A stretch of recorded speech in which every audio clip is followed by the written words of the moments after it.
அரியலூர் சட்டமன்ற தொகுதி அதிமுக வேட்பாளர் தாமரை எஸ் ராஜேந்திரன் நகர் மற்றும் சுற்றுவட்டார கிராமங்களில் தீவிர வாக்கு சேகரிப்பில் ஈடுபட்டார். அரியலூரில் உள்ள ஜுமா பள்ளிவாசலில் தொழுகை முடித்து வெளியே வந்த இஸ்லாமிய மக்களை நேரில் சந்தித்து அதிமுகவுக்கு ஆதரவாக வாக்குகளை திரட்டினார். அப்போது இஸ்லாமிய சமூகத்திற்காக கடந்த அதிமுக ஆட்சியில் மேற்கொள்ளப்பட்ட நலத்திட்டங்கள் குறித்து தாமரை எஸ் ராஜேந்திரன் எடுத்துரைத்தார். மேலும் சிறுபான்மையின மக்களின் உரிமைகளை பாதுகாப்பதிலும் தொகுதியின் வளர்ச்சிப் பணிகளை தொடர்வதிலும் அதிமுக உறுதியாக இருக்கும் என்றும் தாமரை எஸ் ராஜேந்திரன் கூறினார். வரவிருக்கும் தேர்தலில் தமக்கு வாக்களித்து வெற்றி பெற செய்யுமாறு தாமரை எஸ் ராஜேந்திரன் கேட்டுக்கொண்டார்.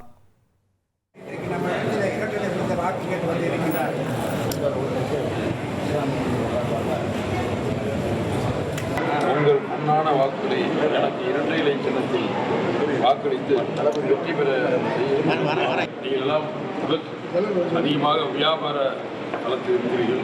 வியாபாரிகள் உங்களுக்கு நான் என்றென்றும் பாதுகாப்பாக. இனி செல்லும் இடமெல்லாம் செய்தி.